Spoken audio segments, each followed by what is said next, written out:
Hello, we're back, and it is the end of the Union combat phase. And this is the results. You can see the hexes over here. The Union controls Centerville again. And was able to pretty much push Light's forces on out of the game. Be a little bit of a mop-up operation going there. This target hex, it was pretty much a draw. I don't think there was any casualties or many casualties. Oh, also, I figured out how to use this victory point track. So I'll be showing you that here in a little bit. I don't know. Sometimes it just takes me a while. What can I say? A little bit, but not the sharpest tool in the shed. So shall we say? So anyway, going back here to the main battle hexes. As you can see here, let me turn up this brightness because it's not that. My screen's all messed up. I hope it ain't recording dark. I'll be right back. Okay, I think I got it straightened out. Yeah, it was pretty dark. I'm sitting around here looking at the lights, wondering why is it so dark in here. The brightness, I had my brightness turned down. All right, well, here we go. Here are the hexes. Let me see if I can zoom in here a little bit. There you can see the Texans have stood, but their other brigade over here, Law's brigade was eliminated. I think it had something to do with the retreat. It's been a couple days since I've done this combat, so I'm going to try and remember, but I think he had a retreat or something, didn't have no place to go, so he was eliminated, but they were still able to hang on to this hex. Over here in this other hex here, you can see old Kemper was able to hang on, but I believe Unit of Kings was eliminated, the one that tried going up the hill, so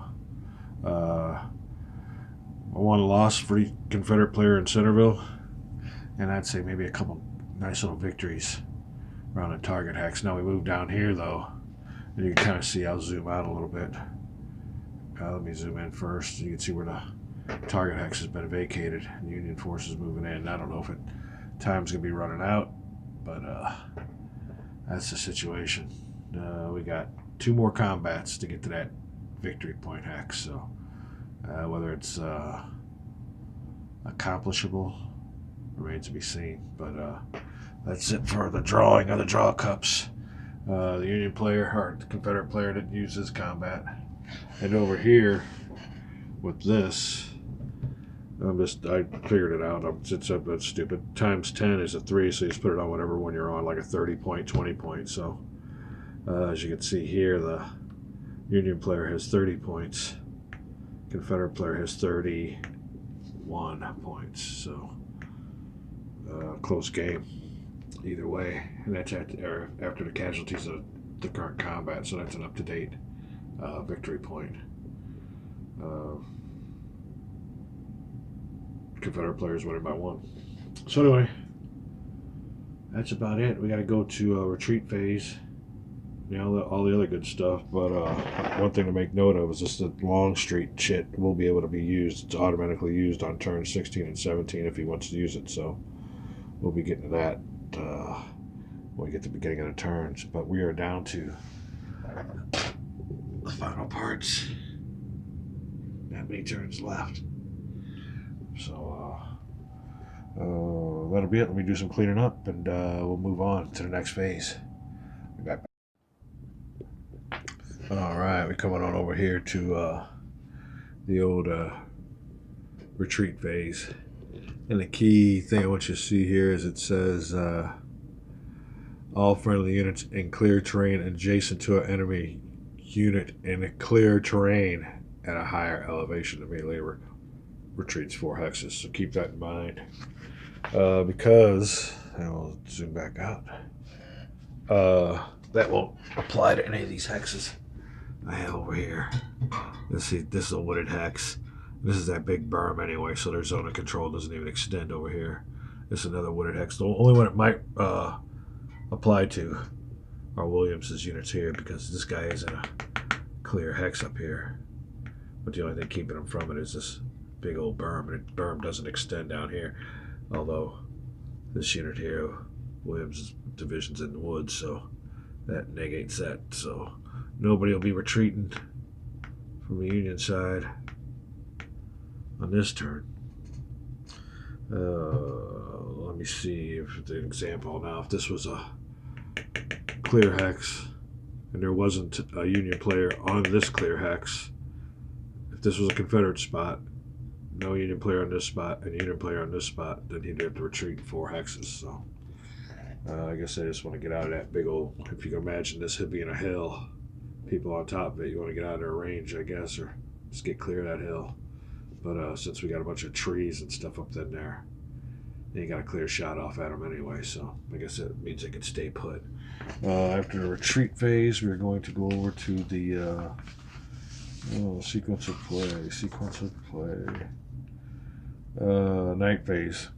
No more night phases in this game. So we will go to the simultaneous surrender. Well, that's night, so there is no night. No replacements because there is no night phase. So then we'll go to the game turn end phase, and that both players check for automatic victory, which there is none yet. Play goes on. Remove all the markers. Okay, well, that's pretty much it. I should have it down pat by now, so let me get this game all set up for a fresh new chit draw.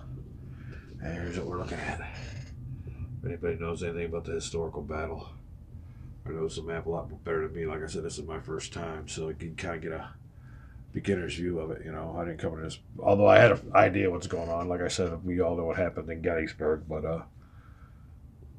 this is what happens in this one. It all takes place over there. So, okay, let me clean the board up. We'll be back for a fresh new turn. Turn 16. We're going into the late afternoon of August 30th. And this recreation to the Battle of Bull Run, Second Bull Run. Be back. Okay, we're all cleaned up and ready to go. Look at the old battlefield there. No more units. I doubt if these guys will ever get over in time. All their main objective is to keep that Centerville hex. But we'll see what happens. Like I said, here we're cleaned up. I'm going to go ahead and zoom in here in this game. Now, between turns, you can see once everything's cleared off of those movement boards or whatever. Oh, there on the right, you got your stack of command chits. Like I said earlier in the video, those get drawn to activate your brigades. And there's a little stack of Confederate artillery that actually goes in a draw cup. Now they got 2 of them that you keep there, and those are what you call like on-demand chits. You can use those whenever certain criteria or circumstances on a battlefield are right. And then you got your Stuart chit where you activate the Stuart's cavalry, and under certain conditions you can use special modifiers for Jackson's units, and we'll be showing you what happens with Longstreet's units here in a few minutes. But then you go back over here, and this is all you got with the Union player. He's got chit draws and some artillery, nothing really special. So you can see the artillery advantage, I'd say. The tactical advantage, totally on the Confederate side. So that's what we're showing. I'm going to go ahead and get ready for the new turn. I'll go ahead and do it right now. Turn markers get moved, turn 16, so we're ready. We're going to get underway here in a second. I'll have everything ready to go, and we'll be back. All right, we start off with the artillery phase. I guess what's called repopulating or getting artillery ready on the old artillery cup. Count them. I think they're still supposed to be, I think at the end there's always going to be 12. 1, 2, 3, 4, 5, 6, 7, 8, 9, 10, 11. 1, 2, 3, 4, 5, 6, 7, 8, 9, 10, 11. 6, 7, 8, 9, 10, 11. Okay, we got an artillery that is missing. Where'd I put that sucker at? There might be one still on the units. Oh, where is my lone artillery? One thing you might want to make a note of this game is keep track of artillery. There only might be one in here. Underneath my chits, that happens sometimes too. Kearney, Ricketts. Oh wait, hold on. Did we take one off? Yeah, we took one off over here because he's eliminated. Okay, we're good to go. 11 artillery, I guess that'll be 5 per. Instead of 6, it went down now, so only 5 per. And of course, the Confederate player has his 2 automatics. So we're going to go ahead and grab us 5 chits. First one's going to be a Union. Draw a second chit. And that is going to be a Union. Third chit. Confederate. Fourth chit. Confederate. And the very last one, who gets the tiebreaker? It goes to the Union player. Alright. So that is that. I'll get this cup out of the way. The artillery's over here. We'll flip them over here in a second, find out who they are. But you won't be doing that in a real game. Alright, so that's all the available assets to the Confederate player. Grab the old command cup and put in our commands. And our some stir up when we are ready to go. Final leg. Score's tight. Like one of those Super Bowl games. Just got done watching that yesterday. Alright, first chit. Oh, you know what? There's no first chit. Because we are going over here to... Oh, we gotta go to the battle book. All kinds of books in these war games. Okay, battle book. And the first thing we're gonna do here is go to the Longstreet wing. Once per game. Oh, it's only once. This can only happen once. Huh. Do I want to do it now?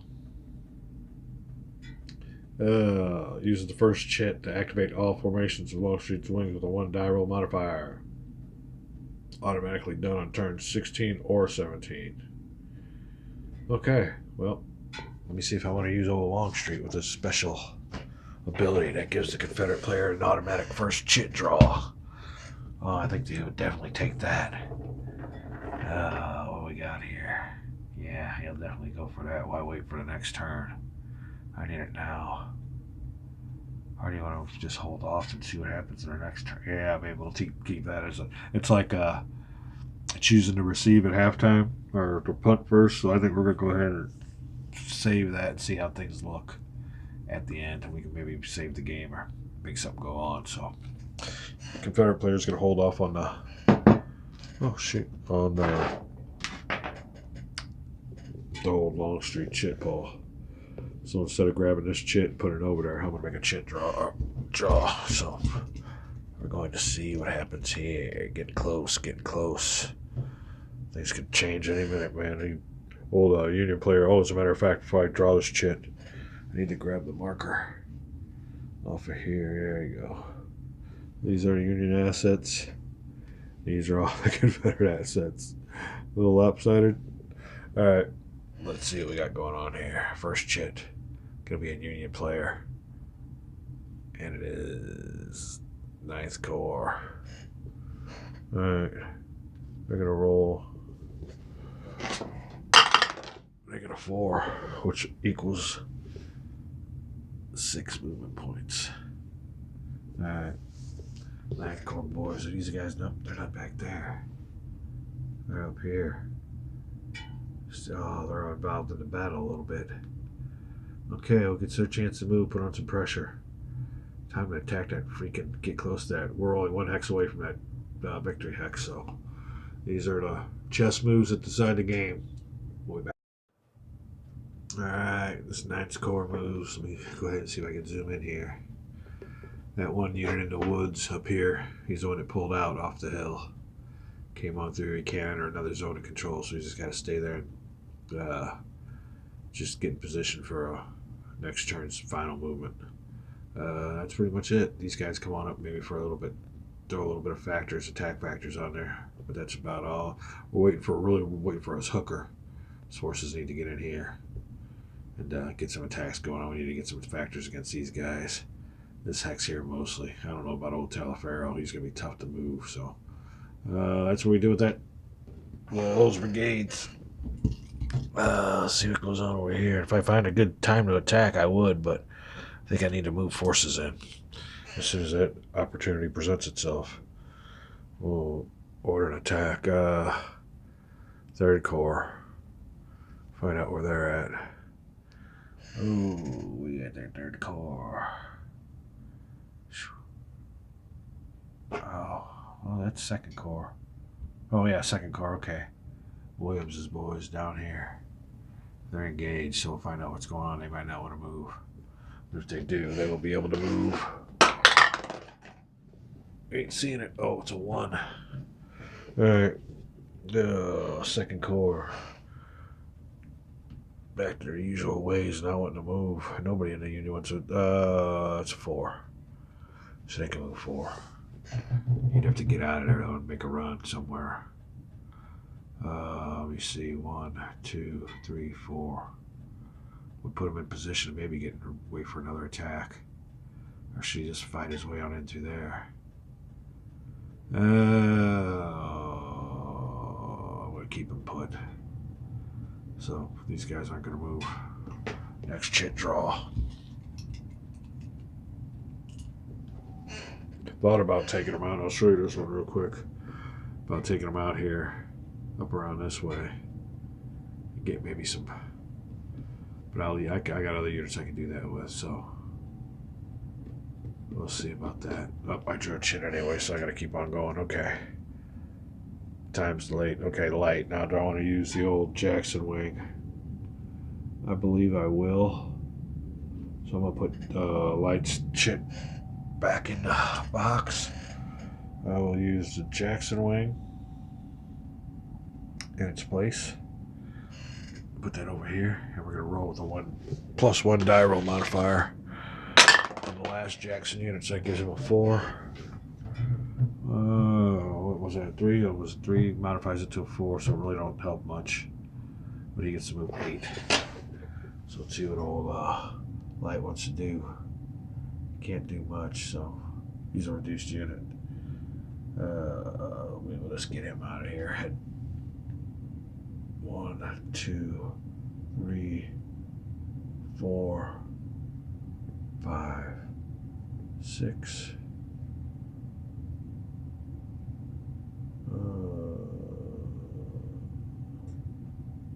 7.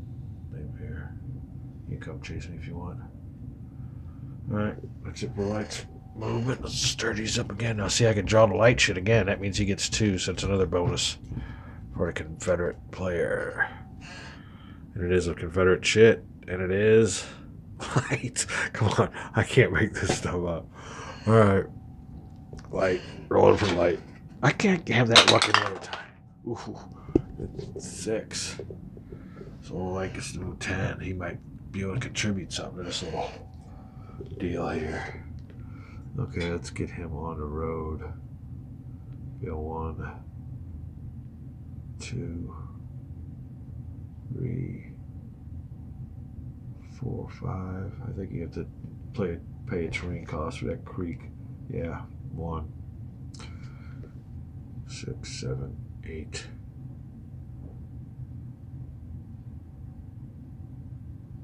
9, 10.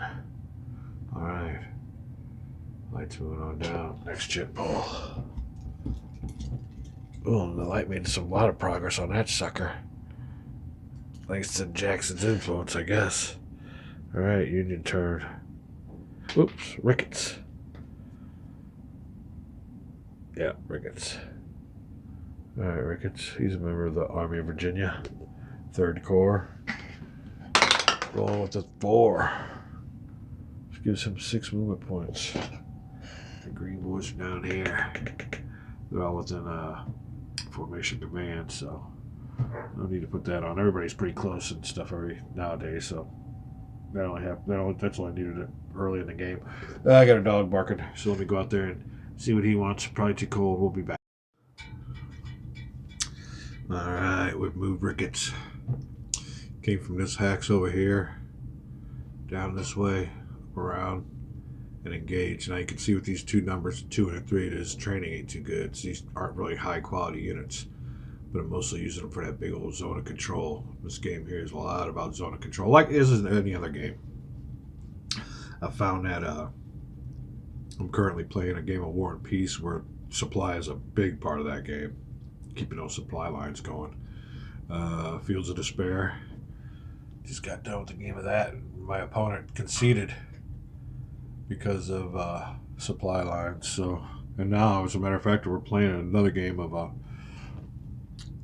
Battle of Smolensk with the old Panzer Group Guderian, and supplies coming into that. So we did this little rear flanking action. You can see the line here.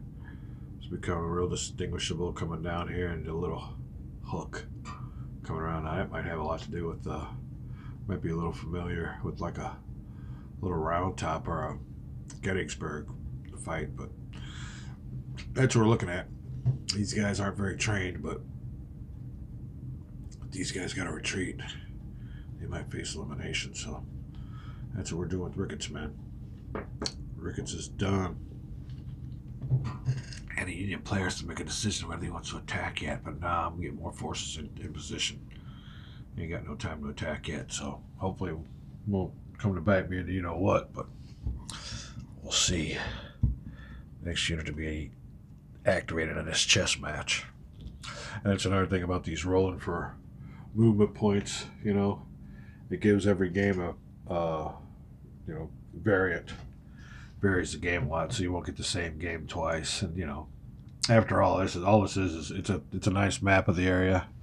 Maybe some nice forces that give you a rough estimate or an abstraction of what you were all facing. But when it comes down to it, it's just an enjoyable game, based on the battle, and you can maybe learn something from it. I think you can learn a lot from it. So let's go on to the next check poll. It's going to be a Union chit, and it's going to be Kang. It's a very important unit. He suffers a movement allowance on turn of entries. That's another thing. Those Union boys. Oh, ain't looking good. Come on. Oh, 3. That's good enough for a 6, and I don't think he needs to move much. So let's see what King's forces are going to do, if anything.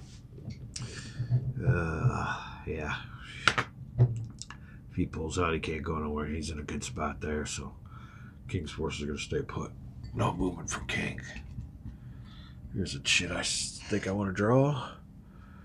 It is Wilcox's division, Longstreet's guys. Alright, Wilcox, you're over here. See what guy got roll you up. Maybe we'll change it up a little bit on that guy. Oh, yeah. Alright. Confederate player knows how to do it. 8 movement points for Wilcox. Now, Wilcox is in Victory Point Hex. I don't see any reason to move out unless I want to attack those. So, that might not be a bad idea. Maybe get on them right away. Maybe get a couple attacks going right away. I got another one coming up. Alright, well, I'm going to look at the situation here. Decide if this whole combat marker is going to be filled. Take a little break. Time for study and enjoyment of the map. Looking at rules. Looking at moves. We'll be back. Alright, we're back. And as you can see, I moved all the Featherbone. Is that what it is? Featherstone. This brigade out there on the edge of that hill. I don't want those Union troops just coming up on the hill on their own, although I can see now. I can see that Ricketts already moved. I don't have to worry about it, but they had the option of just leaving it blank, keeping that Victory Point Hex fortified, or go ahead and moving on out and not letting those guys get up, keeping that amount of fire with them down there on the bottom of that hill. So that'll be Wilcox's move. Like I said, things are getting hairy. Now, I thought about attack, but I think I'll wait. No use in chancing any reduction in step losses. I can't got no attacks that are very high odds, so it's all come and get me for the Confederate player.